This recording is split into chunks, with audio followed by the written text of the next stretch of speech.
She had walked past his gate for 9 years before ever ringing the bell. Never for charity. Never for help. Just 2 miles in 14-degree snow on a Saturday at 6:42. Beside her, a golden retriever on a leash pieced together from her son's old shoelaces. Her coat was entirely too thin for the morning freeze. He opened the door, saw the dog, then her hands. He offered a ride. "I will walk," she said. Darius Obadiah Bellamy watched until the snow took her shape. The lot behind the Highmark building on East Carson Street sat empty at 6:42 that Saturday morning. The overhead lights still burned. The morning sky was the color of stripped pine. Snow had fallen for 2 hours straight. Jasmine Renee Whitfield exited the service entrance carrying a yellow Aramark bag with her work shoes inside. She finished the third building at 6:30. She had been on her feet since 10:45 the night before. The chill hit her at the door. She pulled her coat tight, crossing the lot toward the bus stop on 17th. She saw the dog before the leash, sitting upright beside the back dumpster. He held his weight off his left front leg the exact way an older dog does when the joint finally quits on him. His neck fur was wet and matted. A patch above his right shoulder was completely missing, revealing old pink skin. He was a golden retriever. He looked at her without surprise. She stopped walking. 3 things registered in her mind over the next 4 seconds. He wore a collar. He was not lost like a stray. He was lost the way someone's animal is lost. And absolutely nobody was looking for him in this parking lot at 6:42 in 14-degree weather. She crossed over. He didn't move until she was close. He stood, weighted the left leg, and winced. He let her decide. She knelt, pulled off her glove, and turned the tag. "Marlo, please return to 1247, Run East, Fox Chapel." A phone number was below the address. She read it twice. She knew Fox Chapel. Everyone in Pittsburgh did. She cleaned offices for clients there, but had never been inside their houses. She turned the tag over. On the back, in faded handwriting, 4 words: "My name is loved." She read them. She didn't understand why her throat suddenly closed. She read them again. She pulled her phone from her pocket. The screen remained dark. She pressed the button. A message appeared. "No service. Add funds." The plan had run out yesterday. She had known it would. She knew it Thursday, having to choose between adding minutes and buying Malik's prescription refill. She chose the prescription. She would choose it again. She shoved the phone back into her pocket. She didn't call the number. She had no way to call him. She looked at the dog. He looked back. She took the shoe strap from her bag, threading it through his collar, tied it, tested it. It held. The bus stop on 17th was a quarter mile away. 1247 Run East was 2 miles opposite. Jasmine Renee Whitfield was 31. She hadn't been driven anywhere in 5 years. She turned from the bus stop, walking north. The wind was at her back, the only mercy. 2¼ miles north, in a house on Run East, Darius Obadiah Bellamy sat at his kitchen table. He was 49. He founded Bellamy Vertical Partners in a 1-room office above a hardware store on Liberty Avenue. The firm now held a portfolio of mixed-use developments across 6 cities. Forbes profiled him in 2021 with a headline he never chose and didn't like. He hadn't given an interview since. That morning, he came downstairs at 6:12. The back door was open, not broken or forced, just open. The kind of open where a latch doesn't catch and the wind does the rest. He stood in the doorway. Cold filled the kitchen. He looked at the floor.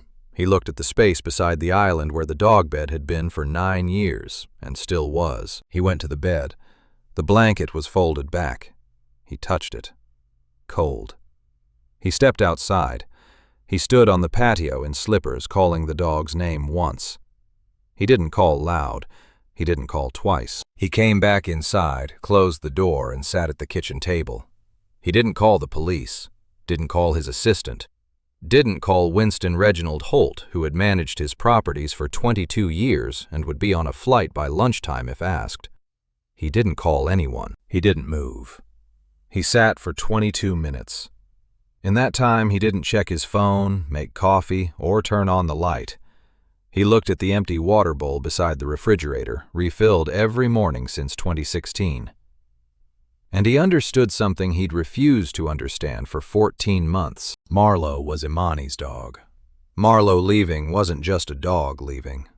Imani Sadeh Bellamy died November 3rd the year before.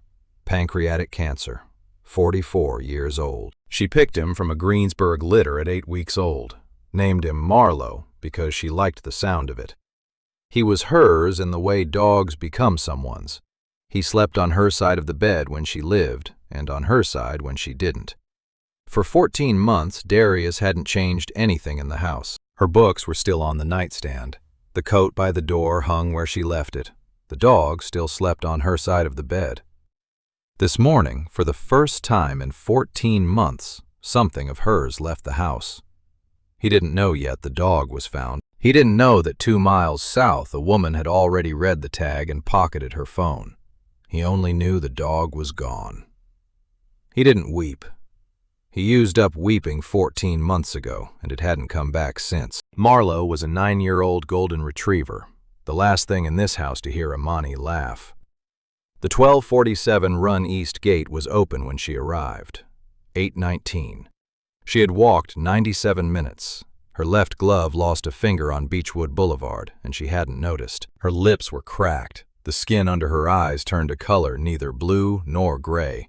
The shade a body turns when outside too long, when the heart starts rationing warmth. She walked up the drive. It was long, lined with hemlocks. The hemlocks were heavy with snow. She climbed the 4 stone steps. She lifted her hand to knock. The door opened before her knuckles even met the wood. Darius Obadiah Bellamy stood in the doorway in a gray cashmere sweater, dark trousers, and leather-soled house shoes. He held a phone screen down as if about to dial, and forgotten. He looked at the dog, looked at her, looked at the dog again. The dog didn't pull toward him. That was the first thing. The dog stood at her knee, waiting his good leg. He looked at Darius like a dog looks at someone he knows but isn't ready to return to. 4 seconds passed. He took a step, leaned his head against Darius's hand, and retreated to her knee. She didn't understand what she just witnessed. Neither did he. Darius spoke first. "Where did you find him?" "East Liberty, behind the IGA on Penn." "That's 2 miles. 2 1/4. He studied her again. The coat, the hands, the shoe strap knotted through the collar, the Highmark bag. He built a company on reading a situation in under 30 seconds. He read this one before she finished saying the word quarter. "Come inside, warm up. I'm all right. Let me drive you home. I'll walk, it's still snowing." "I know." There was a pause. He didn't push. He didn't mention her soaked-through shoes. He didn't mention the temperature, which hadn't climbed above 16. He didn't say anything about the 2 miles she had just walked, or the 2 miles she was about to walk back. He ignored the missing glove finger, the bare red knuckle. He saw it all. He bent down, unfastened the strap, handing it over in silence. She put it away. "Thank you for bringing him back." He was on the ground. That was all she said. She didn't say she'd walked 2 1/4 miles in 14-degree snow for a stranger's dog. She didn't say her phone was out of minutes. She didn't say she had a son in a hospital bed 3 miles south, stuck there until someone approved a bill she couldn't pay. She didn't say any of it.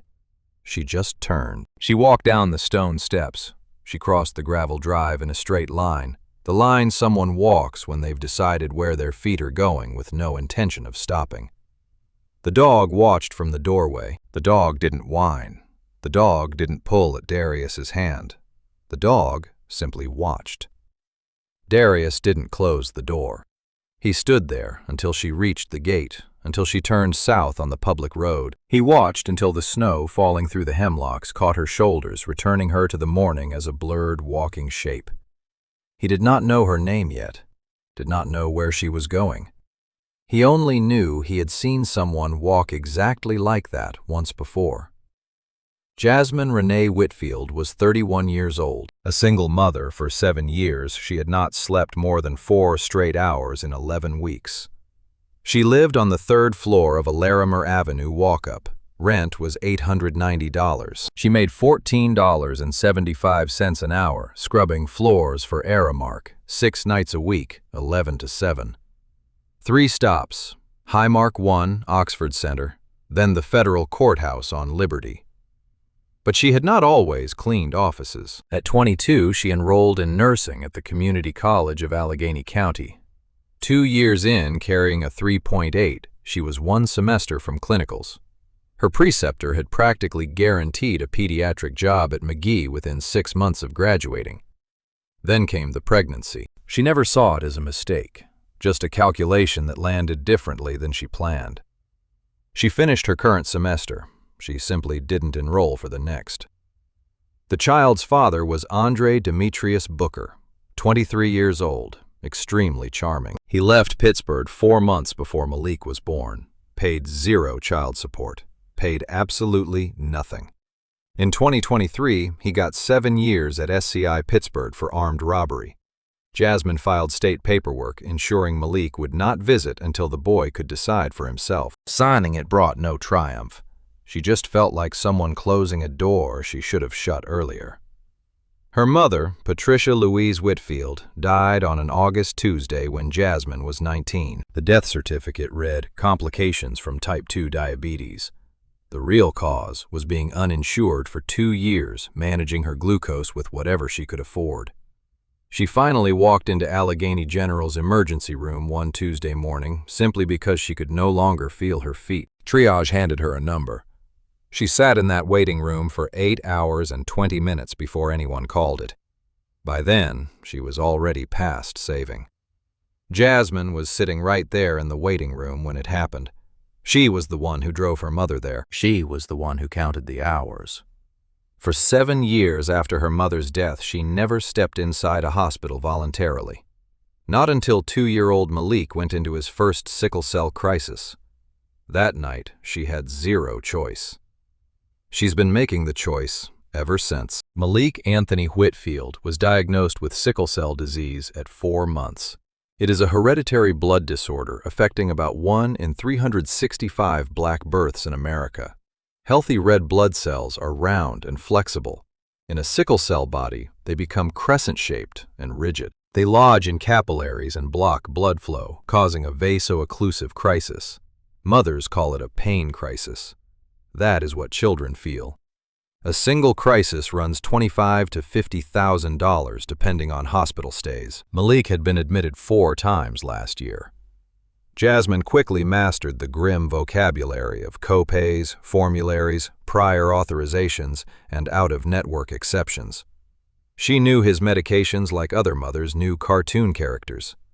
Hydroxyurea, folic acid, penicillin Vive potassium twice a day until age 5. She knew exactly which pharmacy charged what for the identical prescription. She knew which refills demanded a doctor's signature and which didn't. She had become an expert in a brutal discipline she never asked to study. She wasn't a victim. She didn't view herself as one and would be offended if anyone else did. She ran her life with the absolute precision of someone who couldn't afford a miscalculation. 31 years old, no more than 4 consecutive hours of sleep in 11 weeks. The daily math was unforgiving. 5 years ago, 2-year-old Malik hit his first crisis at 3 in the morning. She had known it was coming for days. He was listless, refusing the bottle, pressing his palms against his shins the way sickle cell kids press where the pain starts settling in. She already gave him acetaminophen. She called the nurse line. They said bring him in if his fever broke 100.4 or the pain spiked.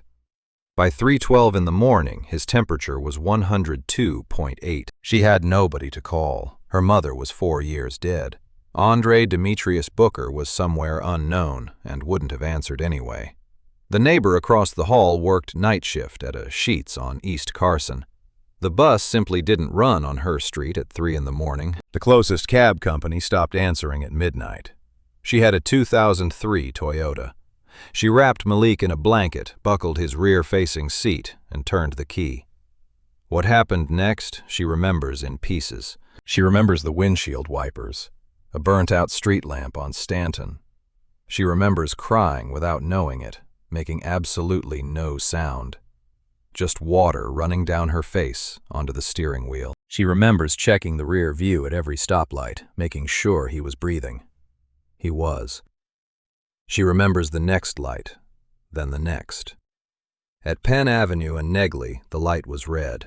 She completely missed it. The Chevrolet Suburban crossing the green light was driven by Stephen Lucas Garrity, an overnight postal worker heading home, sober, alert, doing 38 in a 35 watching his green light. When a small sedan crossed his path at 60 miles per hour at 3:26 in the morning, he had no choice. He just hit it. The Suburban smashed the rear passenger side. Malik's forehead struck the car seat's metal frame, 14 stitches, a scar running from his right eyebrow into his hairline. Doctors said it would fade, but never fully disappear. He lost partial peripheral vision in his left eye, the kind an average person wouldn't notice, and a child naturally compensates for without even thinking. He kept the eye. He kept his life. She wasn't charged. The responding officer ruled the medical emergency as exigent circumstances. Interviewed at the hospital, Stephen Lucas Garrity said the other driver was crying. She was holding her son, giving him a look he would never forget. She hadn't almost killed her boy with sickle cell that night. She almost killed him with panic. That was the distinction she couldn't move past. She sold the Corolla that March and never replaced it. She just walked. She made a rule, giving it the kind of name a rule gets when you live inside it so long it needs no explaining. The rule of foot. Under 4 miles she walked. In an emergency, she walked. If her mind couldn't choose her speed, her feet would choose it for her. She hasn't driven since. Panic, she realized, is not a feeling. It's what the body decides when the mind stops. By 2021, the rule was a quiet discipline. She walked Malik to Lincoln Elementary on Larimer at 7:45 daily, 42 minutes from the rail yard bridge. He liked the bridge, liked counting freight cars. He counted out loud. She counted with him.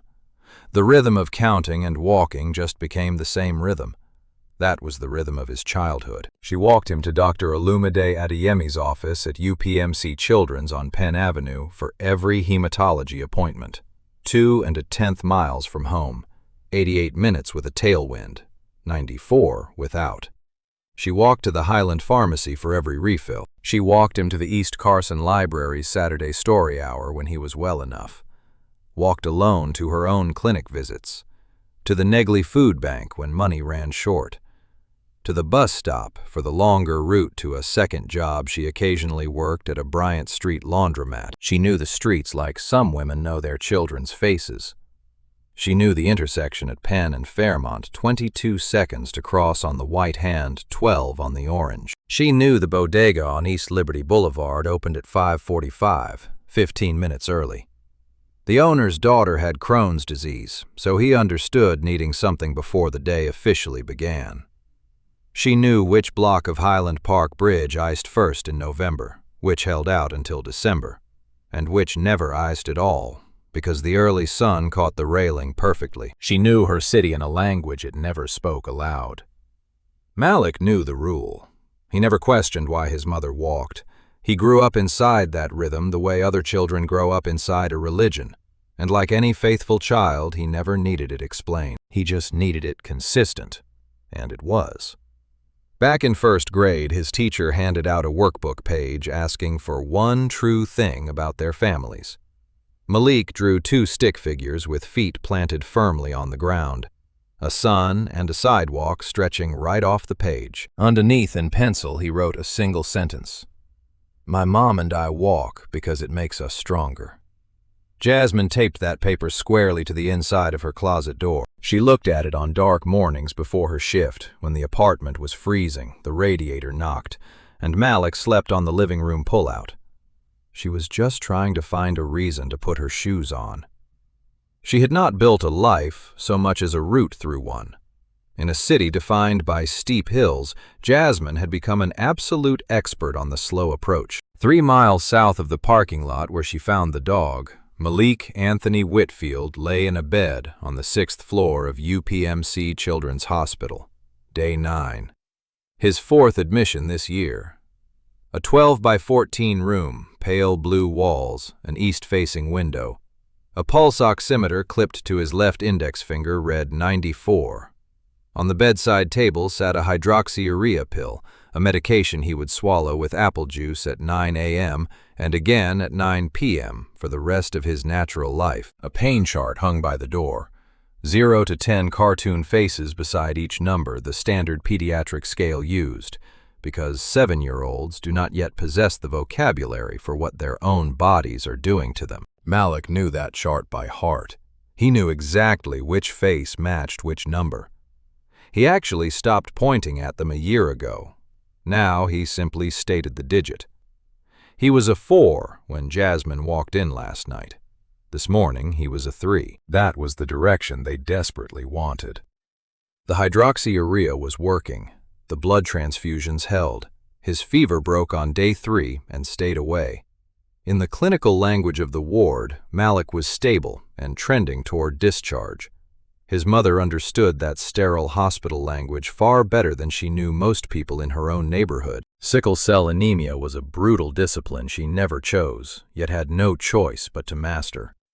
She knew the red blood cells inside her son did not float and bend like hers. She had seen them clearly on a microscope slide once at the Forbes Avenue clinic. She stared through the eyepiece at those crescent-shaped cells, rigid, crowding together, getting painfully stuck in the narrowest places.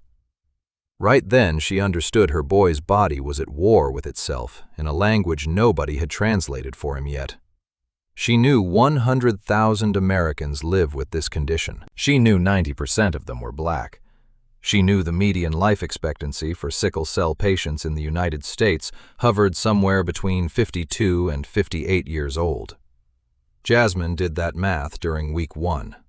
She ran those numbers every single year since turning 31. If the average held, her son would reach her current age, plus a little further. That heavy calculation weighed on her. Every Tuesday haunted her every Friday, and rested on the kitchen counter each night before she laced up her shoes for work. Tamara Lachey Green had been Malik's nurse for all 9 days. She was 43. She had worked at UPMC Children's Hospital for 16 solid years. Tamara had a son at Penn State and a daughter in medical school out in Cleveland, but she never mentioned her own kids to Jasmine. She hardly talked about anything personal at all. She simply did the work. The work was their entire conversation, and that conversation was complete. Reverend Cordell Eugene Hayes stopped by the room every morning at 6:55 a.m. He was the hospital chaplain. 61 years old. He worked as an electrician for 3 decades before taking up the collar. He sat in a plastic bedside chair, resting exactly the way a man sits when he has spent his whole life around things that hum, ache, and occasionally demand attention. He never prayed unless someone asked. He offered once on the 2nd day. Jasmine told him no thank you. He never asked again. He just sat there quietly. That was exactly how she preferred it. Malik was scheduled for discharge in 48 hours. Assuming billing didn't deny the medical claim, again, the total stood at $87,432. Medicaid covered 73%. The remainder was $23,606.55. She checked that balance 11 times today. It never changed. Jasmine had $403.18 left in checking. She crunched the numbers purely out of habit. She stopped expecting them to actually add up a long time ago. Meanwhile, in a house on Run East, Darius Obadiah Bellamy sat in the upstairs office. It belonged to his wife for 16 years and to him alone for the last 14 months. Imani Bellamy was lost to pancreatic cancer at 44. She worked as a child advocacy attorney for the Allegheny County Office of Children, Youth, and Families for 16 years. During her final decade, she also volunteered Saturday mornings at the UPMC Sickle Cell Clinic on Forbes Avenue. Every single Saturday, 8 a.m. to noon, for 9 straight years. She guided overwhelmed parents through the dense paperwork required to access healthcare assistance programs nobody ever mentioned. She did it completely unpaid, without telling anyone in her social circle she was even there. She met Darius when she was 30. He was 35. He walked into a Thursday evening fundraiser at the Phipps Conservatory that October, mostly because his accountant insisted he go. Imani was seated at the very next table. They spent the entire night arguing over a zoning case that hit the news 2 weeks earlier. She was right, and he admitted she was right. Looking back, that was the exact moment that mattered. They married 11 months later. They could never have children of their own. After 4 long years of trying, they finally stopped just 1 year before she joined the sickle cell clinic. Within a month of her starting, every kid in that waiting room knew her name. After that, quitting was simply out of the question. 6 months before she passed, when the cancer reached her liver, the third-line treatment failed, and the oncologist gently introduced the word palliative. She opened a fresh yellow legal pad. Right there, she began drafting a foundation. She named it the Imani Project. She carefully outlined 5 core programs: emergency copay assistance, parent support groups, hydroxyurea adherence coaching, school accommodation advocacy, and transition to adult care navigation. She drafted a formal letter of intent, but she never signed the founding paperwork.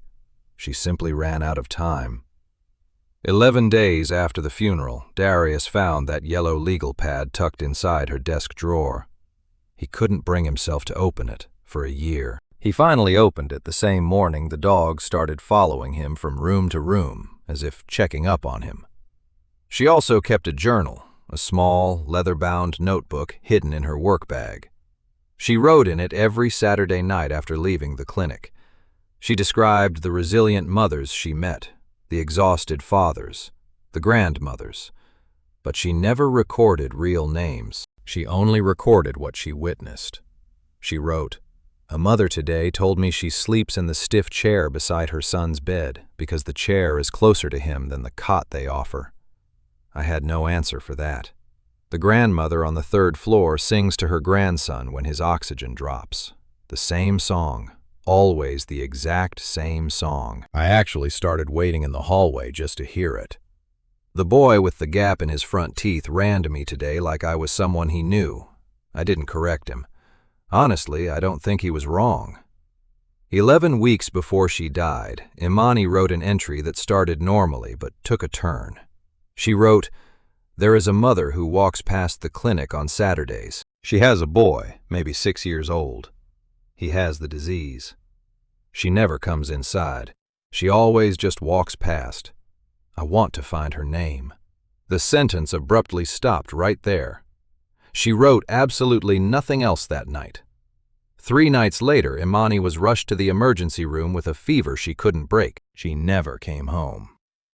That journal sat untouched on Darius's desk in the upstairs office, her unfinished sentence lingering there for 14 long months. Which brings us back to that morning, back to the gate, back to the quiet moment right after Jasmine walked away. Darius stood in the doorway, dog at his feet, watching her shrink into the distance against the white of the road. He could have closed the door. He really should have closed it, but he didn't. He stood frozen for 40 seconds, completely unaware of the decision he was making. He only knew that some heavy grief he had carried for 14 months was finally starting to shift. It was the specific way she walked. Not the forced stride of a woman trying to appear strong, not the sharp pace of anger, not the hurried steps of someone afraid. She walked like a person who decided her feet were the only part of life she still controlled, and she was going to fiercely hold that control no matter what the freezing weather did to her. Darius knew that walk. He witnessed it for 96 grueling days. During the final 3 months of her life, Imani Bellamy walked to every single one of her chemotherapy sessions at UPMC Shadyside, 1.8 miles straight from their house. Down Run East across the bridge, right through her childhood neighborhood, and into the cancer center on Center Avenue. She always carried her own bag. She refused to take the car. She refused his help. She flatly refused the friend offering a ride. Darius asked her why just once. She told him if I let them drive me, I let it have me. He didn't understand her reasoning at the time. He assumed it was just pride, a psychological control mechanism. He thought it was something they would eventually sit down and talk through. But they never talked through it. Time had run out. She was right all along. He was the one who got it wrong. Standing in a doorway she had not touched in 14 months, watching a stranger retreat into 14-degree snow, it hit him. Jasmine walked exactly like Imani. Same rhythm, shoulders tipped forward, held slightly down, the posture you take when deciding the cold will simply not reach your spine. Same absolute refusal to look back. She placed one foot down, then the other, as if the ground was the only certainty left. He did not know this woman, did not have a name for her, had no idea what she was leaving behind or where the hell she was going. He only knew he had witnessed that exact walk before. He stepped back inside, grabbed the Range Rover key from the side table bowl. He did not dial Winston Reginald Holt. He skipped calling his assistant. He left no note. Throwing on a coat, he headed through the garage and fired up the engine. He cleared the gate. 2 blocks down the public road, heading south toward the city. There she was. He dropped the headlights to low beam, kept the heavy vehicle matching her exact pace. No stopping her, no second offers. He just needed to see where the walk ended. Imani walked to keep death from setting the pace. He figured Jasmine had her own version of that. He wanted to know what it was. She took a right at the gate, pushing south. He kept his distance. He figured she would stick to Beechwood, the same path she took up. It was a straight shot back to East Liberty and that 17th Street bus stop where her morning likely started. 2 decades in commercial real estate meant Pittsburgh was permanently mapped in his brain. Every shortcut between Fox Chapel and downtown belonged to him. He knew the quickest route out of 14-degree snow, but she ignored it. Hitting the bottom of Beechwood right at Bayard, she abandoned the southern route. She cut left. Left took you entirely away from East Liberty. Left meant Oakland, the hospital district. It meant UPMC McGee Women's Children's, that massive medical sprawl along 5th and Forbes. The place every local tied to the darkest day of somebody they loved. The detour confused him. 5 seconds later, it clicked. She was not heading home. She had a destination. He let her keep the lead. Dialing the Range Rover down to 15 miles per hour, he held a steady gap of 70 meters. He stayed right there, a ghost in her wake. Thicca flakes started coming down. She never covered her head. He watched her dark pot slowly turn white in the storm. Her collar stayed down. Her bare hands stayed out of her pockets. She kept the exact same march she started at his front door. The weather changed nothing. No rushing, no dragging. Inside the warm cabin, the seatbelt just hung loose across his lap. He never really buckled it. The radio stayed dead quiet. He kept the heat on low so the glass would not fog and hide her. Rolling forward, his mind drifted to Imani, to a March morning 11 months ago. Standing at that same window, watching her cross the Birmingham Bridge, dragging a tiny wheeled bag packed with chemotherapy supplies, a clear water bottle, that heavy cardigan she needed for the transfusions, the novel she carried but never actually read. She fought her way over that bridge in this exact weather. She never looked back either. He stayed behind that day. He never realized following was even an option. He understood it now, somewhere deep beneath language. Hitting the intersection of Bayard and Craig, a black Chevy truck ran the red light, taking a right turn without touching the brakes. The driver missed her entirely. She was right at the curb, stepping into the crosswalk. He slammed the horn, one hard, deafening blast. The pickup slammed its brakes. Jasmine halted. No jump, no flinch. She just stood there, as 2 tons of steel slid 2 feet past her, corrected, and sped off. She turned toward the noise. Her eyes found the Range Rover. It took a second to process the image. Then it registered. The tinted glass, the figure behind the wheel, the guy who took her stray dog 90 minutes ago. They locked eyes for maybe 2 seconds. No wave, no nod, not a single flash of relief or fear or shock. Her face stayed completely blank. Her posture held firm. She just faced front and stepped off the curb. He hung back, sticking to her grinding pace, never once trying to pull alongside her. The window stayed rolled up. He kept his mouth shut. He watched her recognize him, and that was plenty. Acknowledgement was made. Whatever silent deal existed between them was sealed in a 2-second glance. Fact was, she noticed the engine 3 blocks ago. She never turned around. Her speed never dropped.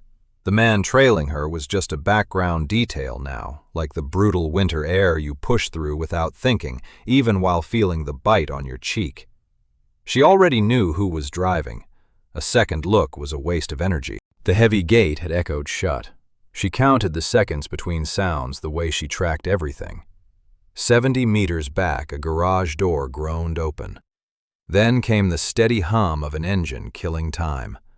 A driver mirroring your exact rhythm is a driver watching your every move. She understood the threat level. She also knew what this was not. Nobody was pulling a grab. Nobody wanted her wallet. The guy driving had let her cuddle his dog on the porch and asked for absolutely zero in return, not even a first name. A guy that polite on his own steps was not going to get weird through the glass in a blizzard. She let the machine trail her. Plodding onward, her mind drifted to Malik. She measured her progress by the footfall. Experience taught her that 100 steps equaled roughly 60 seconds.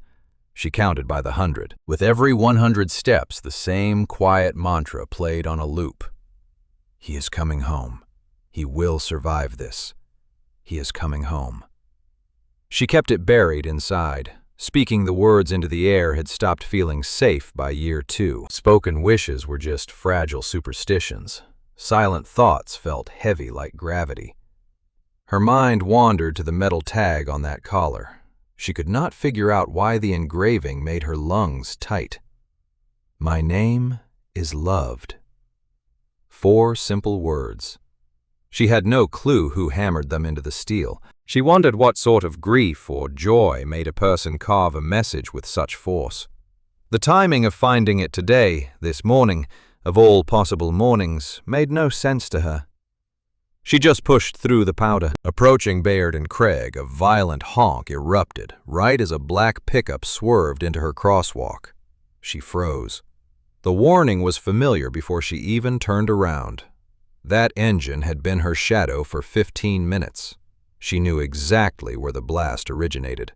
Twisting her neck, she locked onto the Range Rover. She stared at the driver. Her freezing, exhausted muscles failed to process the scene. In that fraction of a second, her bones wanted to march over, rip open the passenger door, and let another human being steer the day. But her brain blocked the impulse. Her mind held on to a brutal fact her physical form kept trying to lose. Rescue offered to a person barely upright is not actual help. It is simply permission to collapse. She could not afford to crumble. She needed Malik to reach his 8th birthday.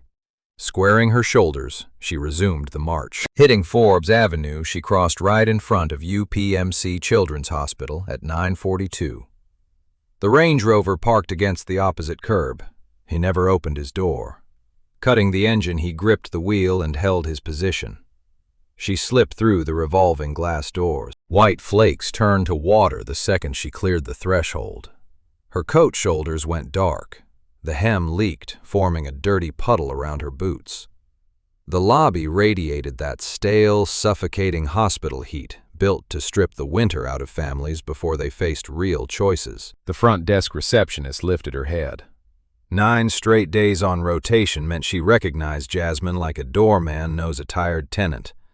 No fake smiles, no security questions, just a silent nod. Jasmine tipped her chin back and headed straight for the elevators. She hit the button for 6, walked out on 6, took a hard right.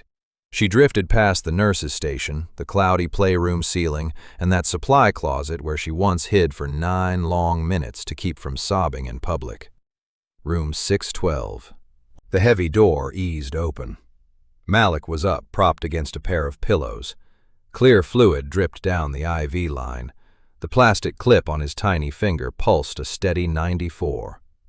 According to the pain chart, he sat at a solid 3, exactly where she left him at midnight. He looked at her and his entire expression shifted. "Mama, you came."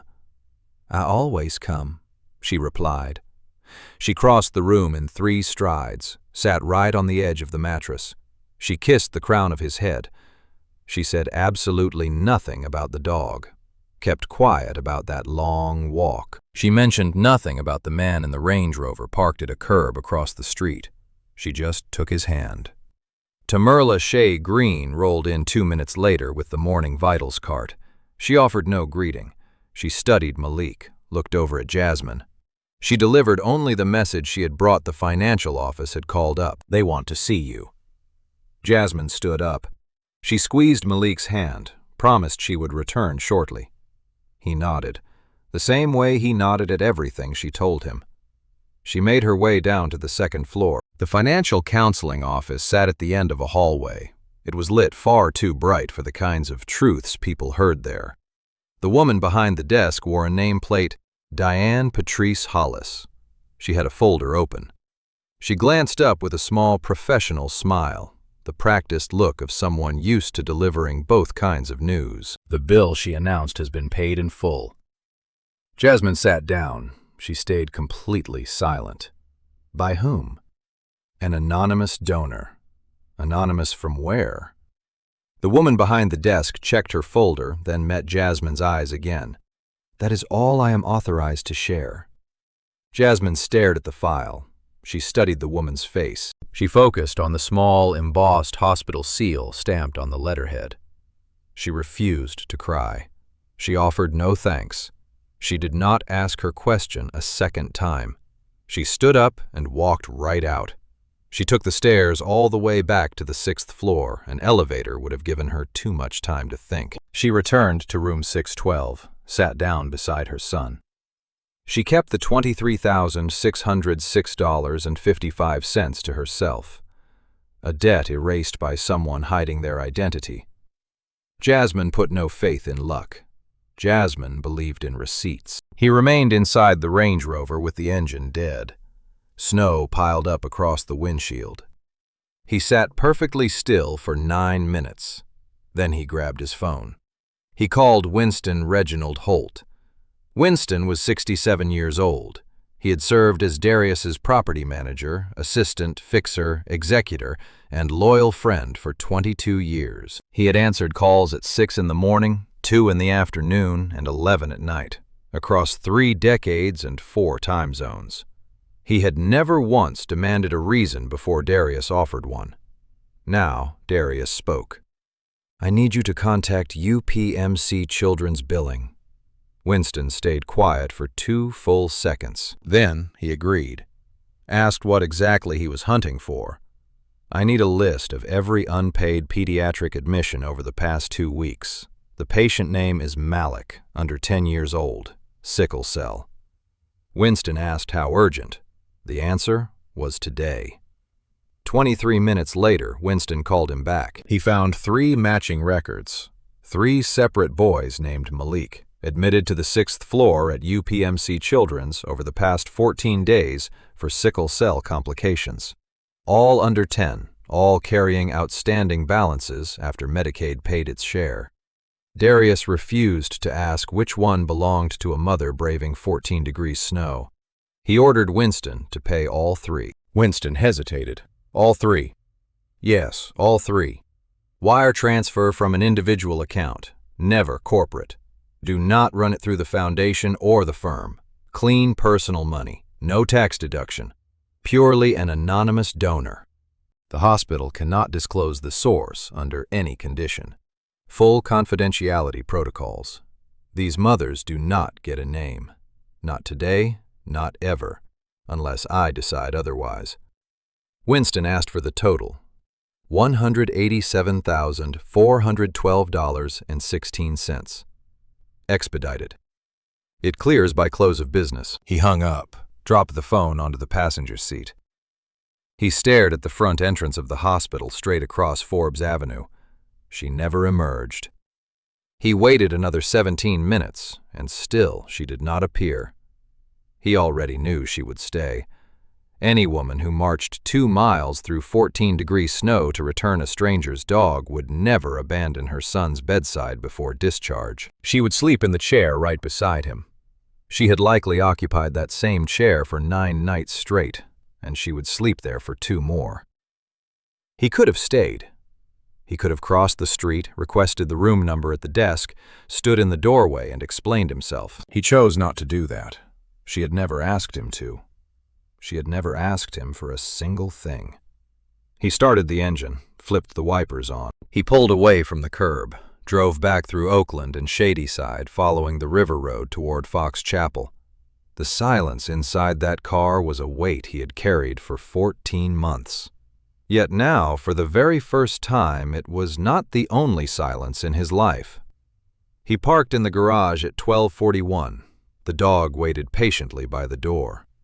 He had been alone inside for 3 hours. He ruined absolutely nothing. The rug was perfectly clean. He had waited there with steady patience, the quiet grace of an animal raised by a woman who treated him like a human being. Now he lived with a man, learning 14 months late to do exactly the same. Darius bent low, resting both hands on the dog's head. The animal leaned in, surrendering his entire weight. That night, Marlo rested exactly where he always slept, right on the pillow on Imani's side of the bed. Darius kept to his own side. For the first time since November 3rd of the previous year, the house no longer felt entirely hollow. He had paid for 3 sick children to be returned to their mothers. He still had no idea which one was hers. He strongly preferred it that way. 3 weeks drifted by. Malik was finally discharged on a Tuesday morning in February. 2 prescriptions, a follow-up visit in 11 days, and a discharge summary on a clipboard. Jasmine signed it blindly. She had read the 10 previous ones and knew their language by heart. They traveled home to the 3rd floor on Larimer Avenue. The old radiator still knocked. The bedroom window still leaked freezing air through the seam. She cooked him scrambled eggs, slicing his toast into 4 neat triangles. She watched him eat. She never mentioned the cleared hospital bill, nor the mysterious man who paid it. She returned to work that very night. Highmark. 3 separate buildings, 11 to 7, 6 nights a week. She certainly had not forgotten. By the 4th day, she started asking questions. She marched into the financial counseling office. Diane Patrice Hollis was working a completely different shift. The woman working the desk that morning wore a different name tag, but offered the exact same answer.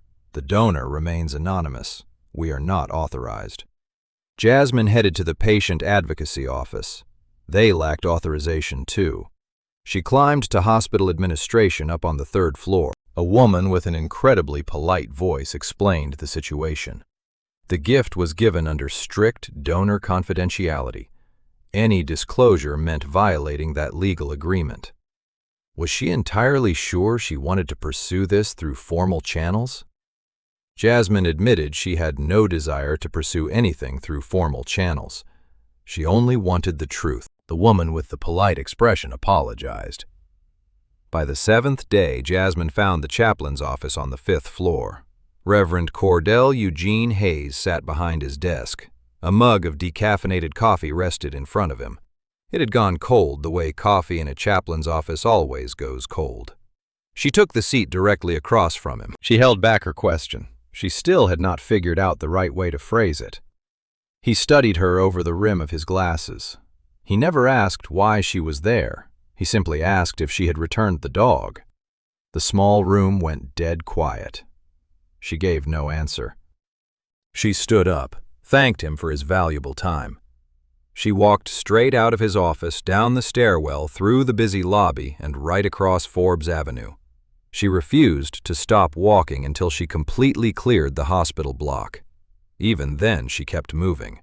Her feet had already made the decision for her. The chaplain knew about the stray dog, and a chaplain was not a man who learned about a random dog unless someone specifically told him. That someone certainly had not been her. She boarded no bus. She dialed no phone. She just marched 2 miles north along the very same route. Through Oakland, over the bridges, climbing the long road into Fox Chapel. The snow sat in dirty patches now, though nothing was falling. The sun shone bright for the first time in 11 days. She reached 1247, run east at 3:20 in the afternoon. She climbed the 4 stone steps and rang the heavy bell. He opened the door himself. He had been answering his own door for 30 years. He was certainly not going to stop now. She told him he paid for her son. He countered he paid for 3 boys and had no idea which one was hers. She offered no thanks. She just asked why. "Because of my wife," he replied. That was the first time he ever mentioned that word to her. He elaborated no further. She never pushed him to. She just nodded once. She turned around and walked slowly down the 4 stone steps, but she did not leave. She sat down on the second lowest step, buried her cold hands deep into her coat pockets. She simply stayed there. She never knocked again. She called out to nobody. She never even turned back to look at the massive house behind her. She sat there for 40 minutes. He never came out to call her inside. He brought her no heavy coat. He tapped on no glass to prove he was watching. He just let her sit. That was the one truth he understood about her, something nobody else in her life could grasp. She hated being invited. She only wanted to be allowed. At minute 41, she stood up. He swung the door wide before she even turned around. She walked inside. She received no formal invitation. She met no refusal. She was simply allowed. He led her back to the kitchen. She kept her winter coat on. She sat at the long oak table, holding herself the exact way she sat in spaces that did not belong to her. Shoulders pitched forward, elbows tucked tight to the ribs, hands folded neatly in her lap. He climbed to his upstairs office and returned with a heavy leather-bound notebook. He laid it flat on the table between them. He offered no explanation for what it was. He just opened the cover. He turned the pages, moving slowly until he found the very last one with writing. He spun it around so she could read it for herself. She leaned forward. Small handwriting, the script of a woman whose hand was already exhausted by the time she formed the letters, a woman she did not even know. She read the words aloud. "There is a mother who walks past the clinic on Saturdays. She has a boy, about 6. He has the disease. She never comes in. She always walks past. I want to find her name." The sentence ended there. She read it again, never looking up from the page. "I walked past that clinic for 9 years, she said. He did not interrupt. Malik was diagnosed at 4 months. I walked him past the first time when he was just a baby in a stroller. After that, on my hip. After that, by the hand. Forbes Avenue, the clinic with the green awning. I walked past it every Saturday on the way to the laundromat on Bouquet."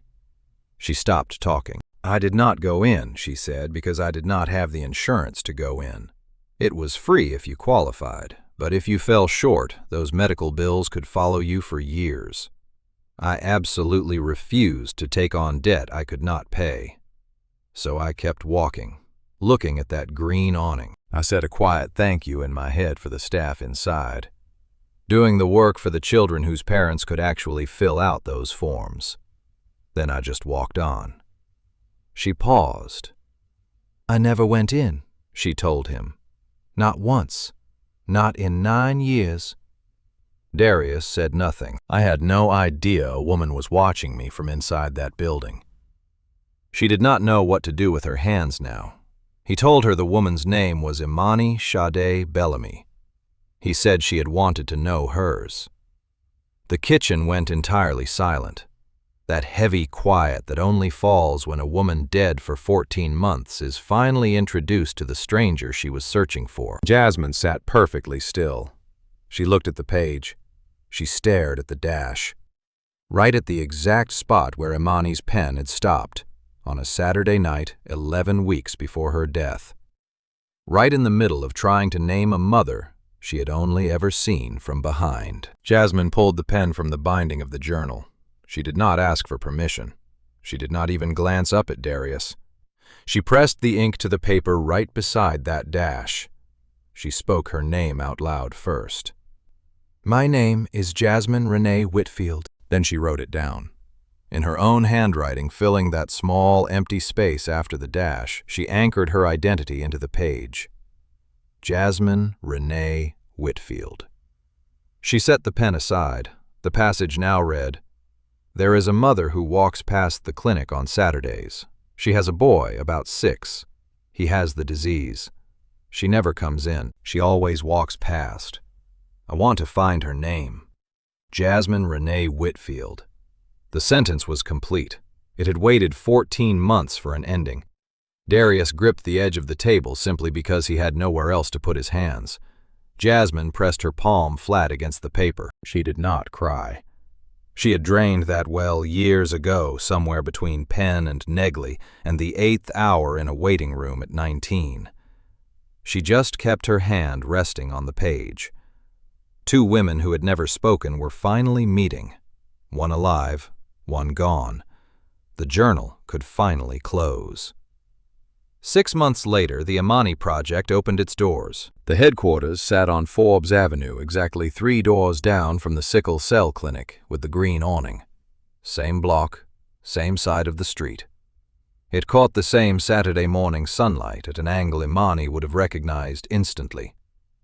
Darius signed the founding paperwork as the executor of her estate. That yellow legal pad she used to draft the plan was framed and mounted in the front hallway. Her handwriting. Her 5 core programs, her name painted on the glass above the door.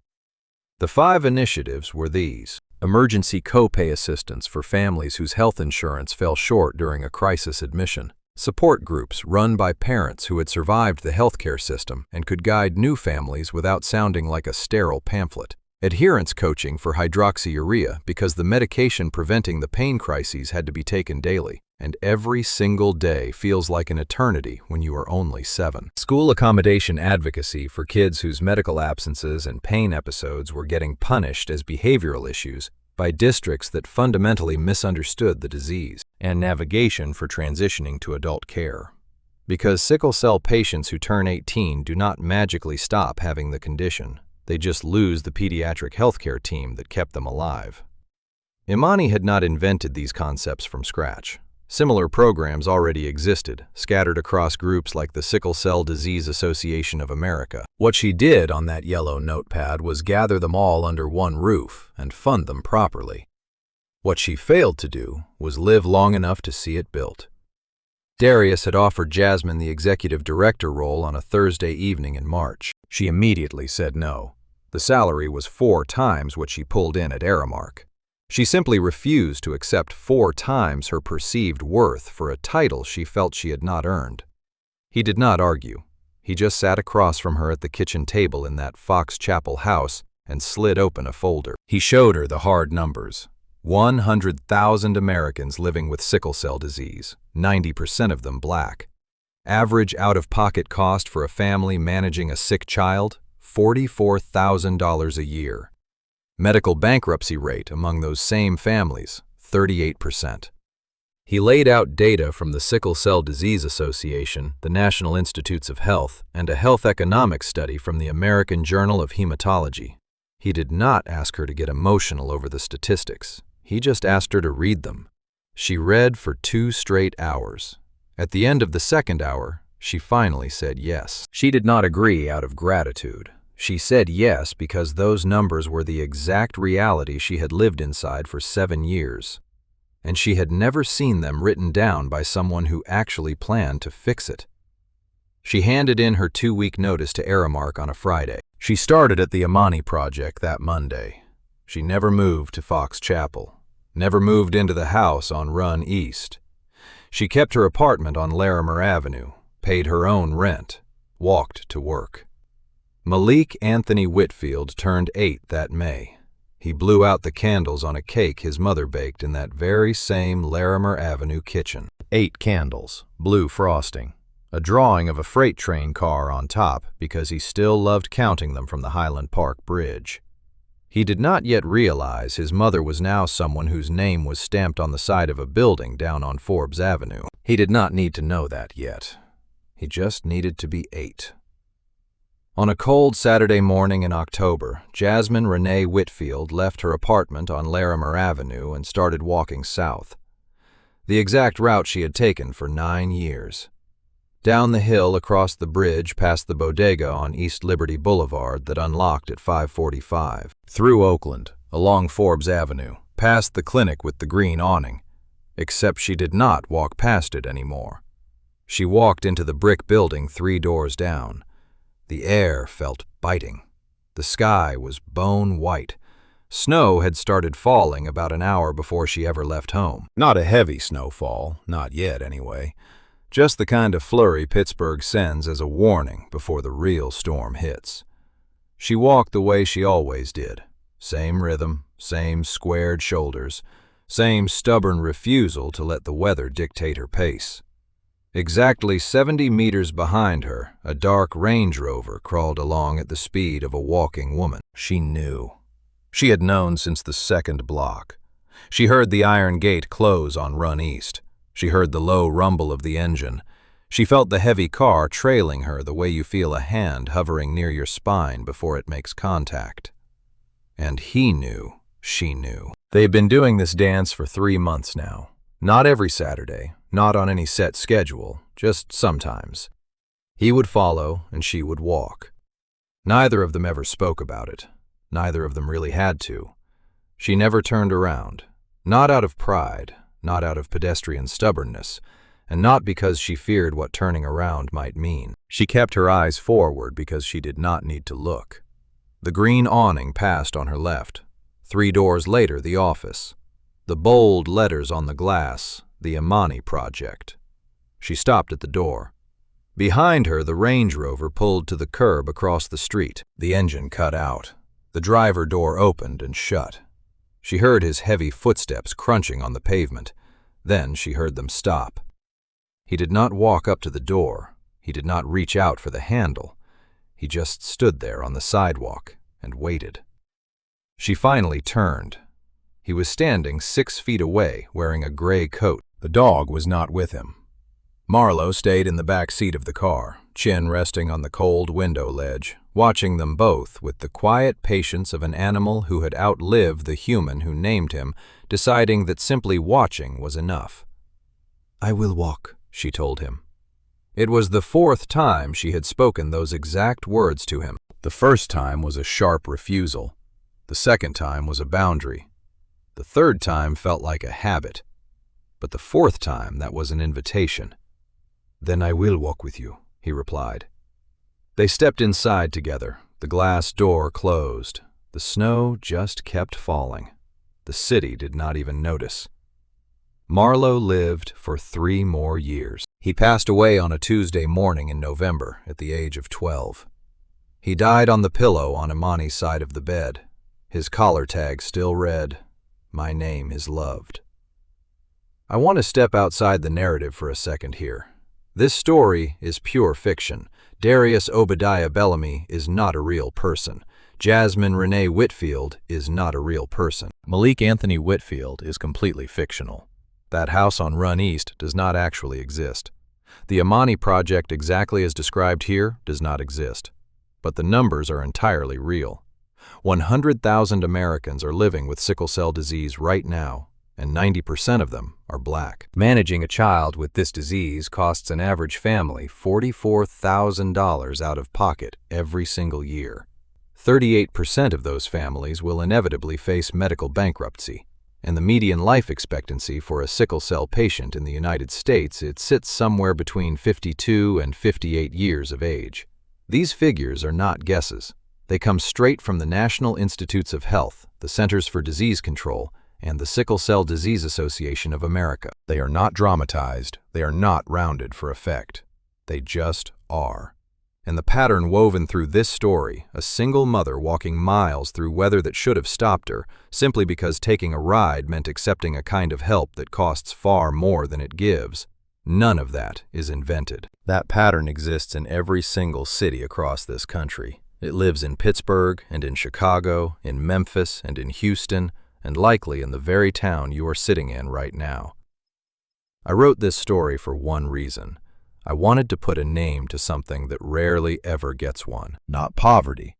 Poverty already has a name. Everyone knows the word. I wanted to name that quiet thing that happens when a person decides, completely without announcement, that the last remaining dignity left to protect is the dignity of choosing exactly how you move through your own life, even when that choice looks like pure stubbornness from the outside, even when it looks like foolish pride, even when it looks like a woman walking 2 miles through the snow just to return a dog she could have easily left in a parking lot. Some people give without being asked. Some refuse without ever offering an explanation. And the world tends to misread both. Dignity is not what you have left when you have absolutely nothing. It is what you choose to keep when accepting help means losing yourself entirely. If you know a single parent walking through something silent right now, show up for them quietly. Do not make it a performance. Do not demand a thank you, and never need them to explain why they said no the first time. Share this with anyone who needs to remember that small dignity is never truly small. If you want more stories that actually respect the people they follow, subscribe. We will keep telling them. See you on the next walk.